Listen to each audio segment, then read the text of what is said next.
Hello. Welcome to day 3 of What About Wellbeing. This is our final day. I'm just bringing you up here so I can see and follow along. As I do that though, I would love to hear how you found day 1 and 2, the other numbers there. How you found day 1 and 2. So day 1 we spoke about the pressure of perfectionism and being perfect and how it gets in our way of trusting ourselves and it's ultimately this it's just setting ourselves up for failure because we can't be perfect. And day 2 we spoke about information overload. So what do we do when we're trying to wade through the information, not really knowing what is actually relevant to us, and how we do that, and how that feeds into perfectionism even more, and how we deal. So I'd love to hear how you found either of those days, or what you got out of it, or what you have maybe realized for yourself since then as well. I definitely want to hear about that. If you are watching this live or on the replay, I still want to hear about it. These will be left up here in the group because they are so useful to come back to. So yeah, let me know. Hey Tim, let me know how you have found that. And today is day 3, our final day. We wrap it all up talking about well-being, how well-being leaves a mark in our lives and in our legacy. So asking ourselves, what do we want our legacy to be? So when I talk about legacy, I don't mean just, the legacy of you with your children and grandchildren and so on and so forth, though that is definitely relevant. I also mean your legacy of how you live your life now and the mark that it leaves on your life now. So that mark can be how you feel about yourself based on how you approach that overarching very vague term of well-being in this instance, or it could be the mark that you leave on the people you interact with or the people that are around you, because that plays a big role also in what your legacy is. And I don't mean, for those of you who have that mind, I don't mean being perfect and having that as your legacy. If you went straight to that, go back and rewatch day 1 again. I mean more about the ripple effect. It's really the ripple effect of how that shows up, how what we do gives others permission to do the same. So you'll notice when there's chaos in the world, the more chaos that is shown, the more other people feel like that's normal and that's okay to suddenly do it. On a smaller scale, it can be in the schoolyard. If someone leaves their lunch litter behind, it suddenly plants a seed that it is okay to just do that rather than putting your rubbish in the bin. It's okay to just leave it behind because someone else did it, so it must be okay. So if we look at it that way, we can also flip that and go, okay, but if I just love myself through the process and just try my best and let that be enough, then that gives other people permission to, maybe they might see that and then go, oh, I can love myself. It is enough to try my best or ask questions or to not be perfect or to show up for myself regardless of whether I'm screwing up, or to to ask the questions and to not know everything and to try something or to seek help or to seek guidance or any of those things, right? Anything we do gives other people permission to do the same.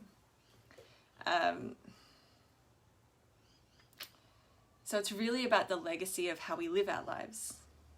Legacy isn't so much about what we leave behind, though it definitely is. And if we speak to that perspective for a moment, it is about how we send that message to our children or the children around us. If they're not ours, maybe you're an auntie or an uncle, you know, but it's how we send that message to those around us. To children, how we structure the meaning of these things, of taking care of ourselves, of optimizing our lives, of learning new things, or of allowing ourselves to feel good. Or if we can't feel good, because remember, like, we are human, we're not always going to feel good all the time, but allowing ourselves to feel as good as we can and getting out of our own ways. And that legacy that we leave behind as far as the children that come after us is huge. We know that children learn more about how to do or how to be by observing rather than being told. And we also know that adults do the same thing. Like, we just talk about it less. We acknowledge it less because we're adults. We have fully formed prefrontal cortexes, so we can make our own decisions, except, you know, still the same. It's still psychology. It's still how we learn. So it's, our legacy is, I was going to say twofold. It's severalfold, but really our legacy is what we want to leave behind, but also how we want to experience in the moment. How good do we want to allow ourselves to feel? How much support do we want to allow ourselves to feel and to have in this life? Do we want to feel alone all the time?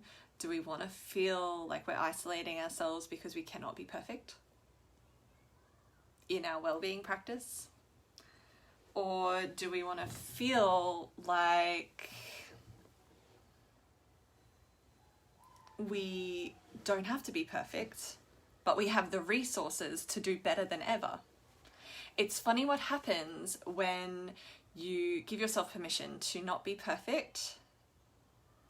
It's funny how much better you do, if you're going to give it a scale or a grading. It's funny how much better you do when you stop trying to be perfect. It's funny how much further you get along in your journey when you're not trying to stay perfect or do all the things when there's so much information out there.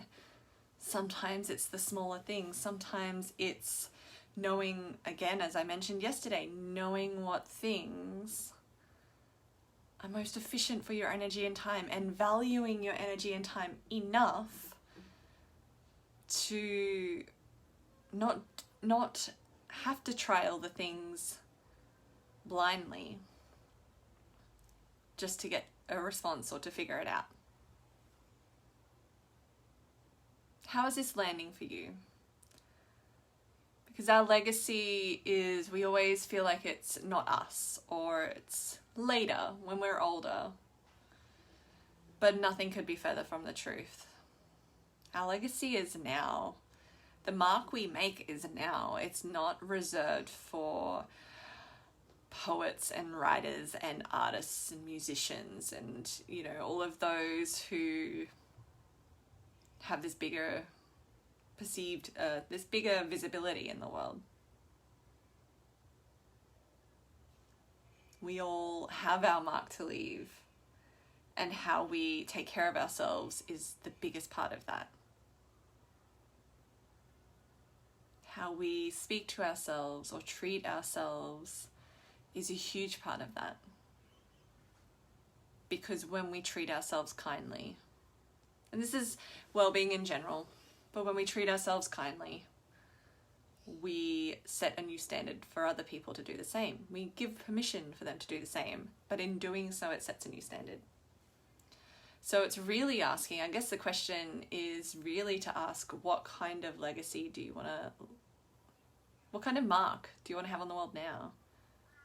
And if you're talking about legacy as a once you're gone thing, what kind of legacy do you want to leave on the world if you could imagine that the things you do, the choices you make about yourself and your well-being now all play a big role in that? It's funny how, you know, in movies and stories about time travel, they're so worried about going back in time and changing one little thing because that could change and alter the whole course of human history, right? Because it's already happened. But we then fail to have that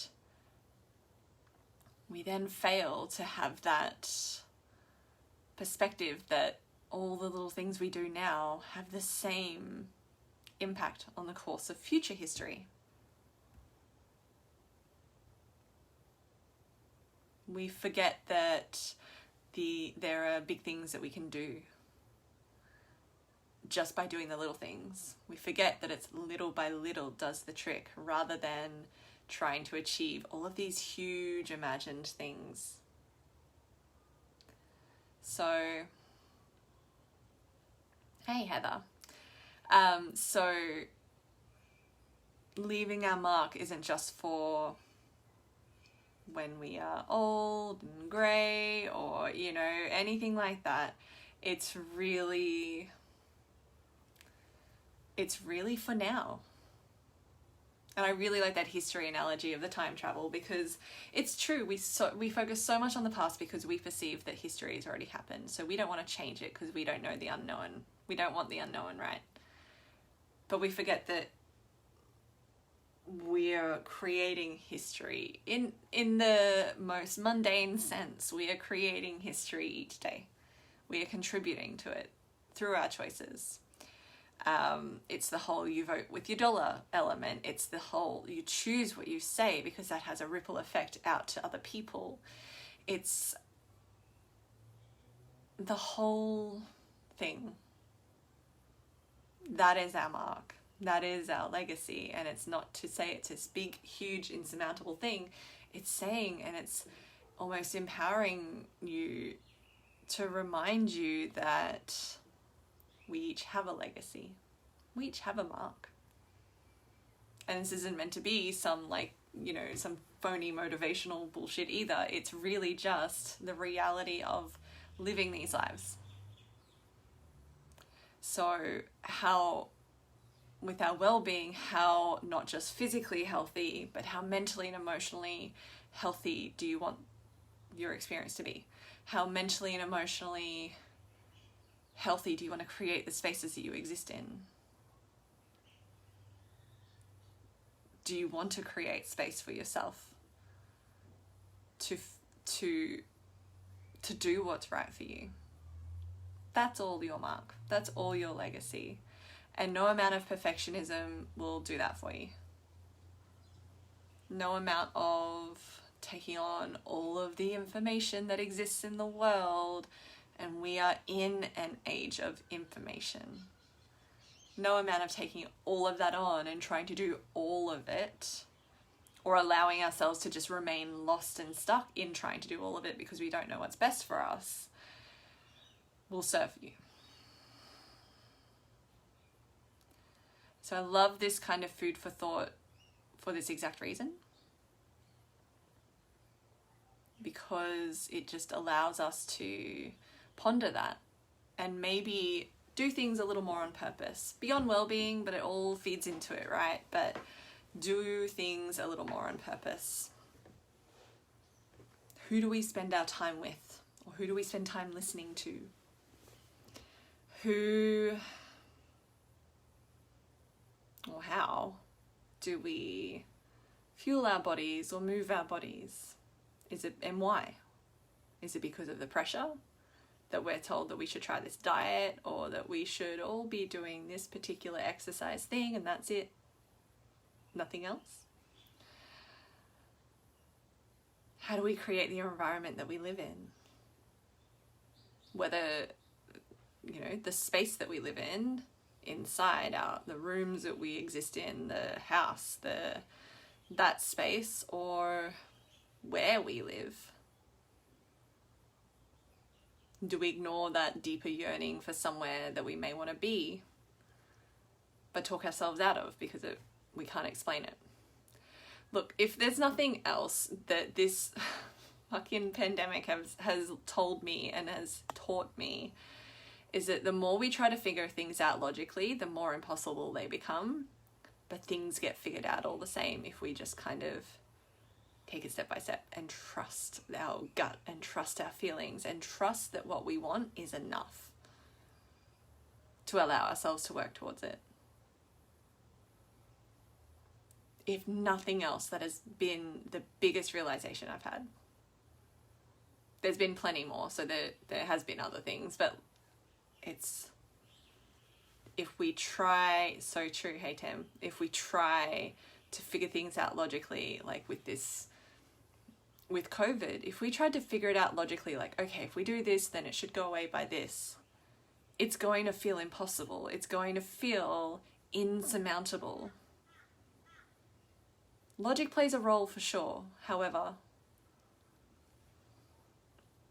it also gets in our way. If that's all we rely on, if we just go, this is what it says, and therefore I can predict this exact timing, then we're just going to be stuck in that feeling of, this is impossible, I can't get out of this, and then how does that make you feel? Whereas if we go, yep, okay, we don't know how long. Logically, we can say these things, but we still don't know what that means. So I'm going to trust the feeling, and I'm still going to do things for myself in my life with that I'm able to do, given the circumstances. Because what I want, and me wanting something, is enough for me to see, to ask for it, to take the steps towards it. That's enough. That's enough reason to allow yourself to see about it.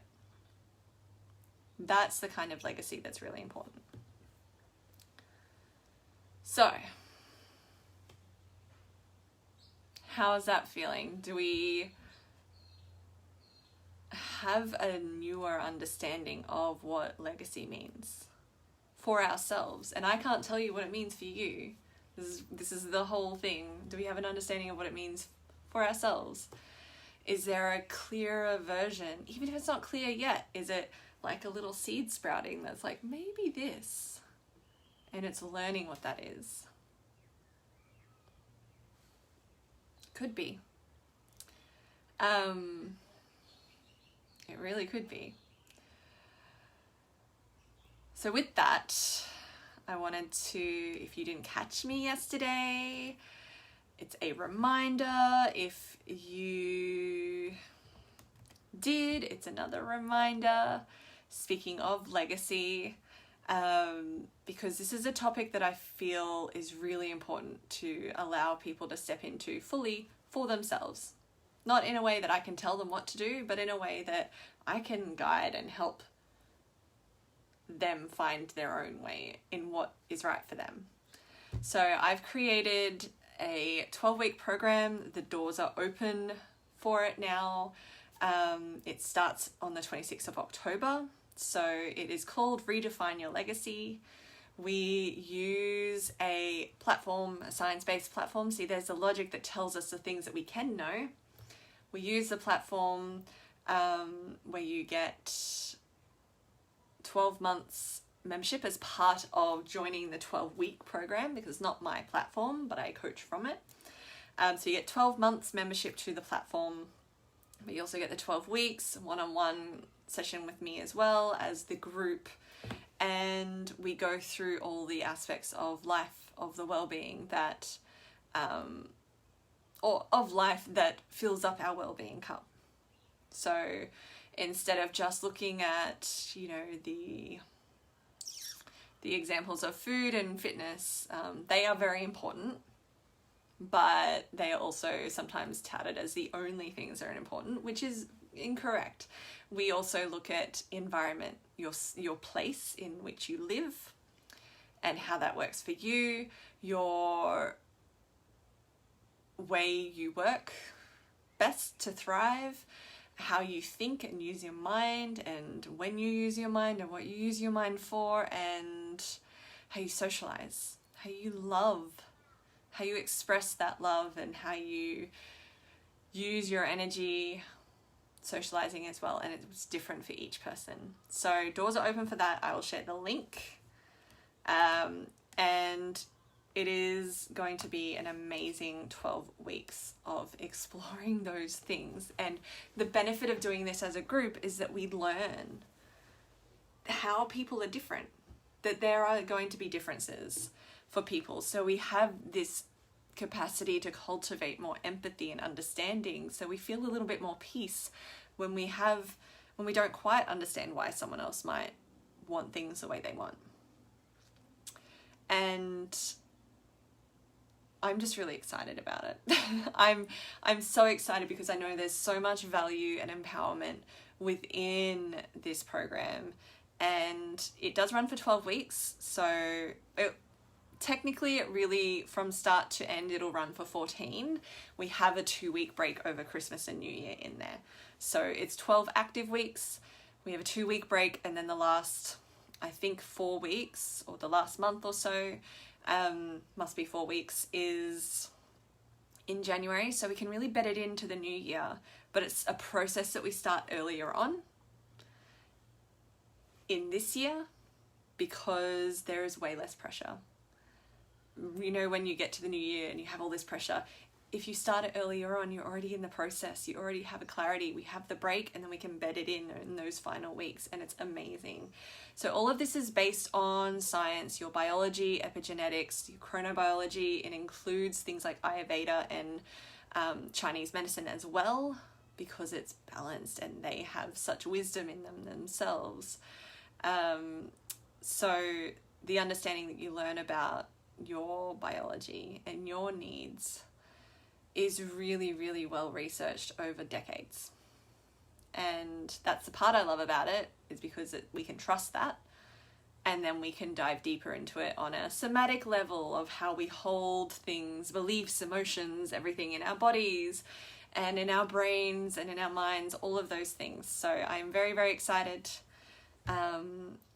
There are payment plans available as well, because I mentioned yesterday also when I opened the doors live, there are payment plans as well, because I know that one of the biggest blocks for people to follow and learn about their own well-being is not having the funds to, and not feeling like you can financially do it. And I hate that. I've been there. It sucks.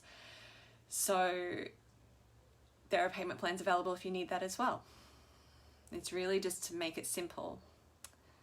Heather, legacy attached to one's true purpose in life and committing to that. Yes, exactly that. Legacy is just about living your life on purpose.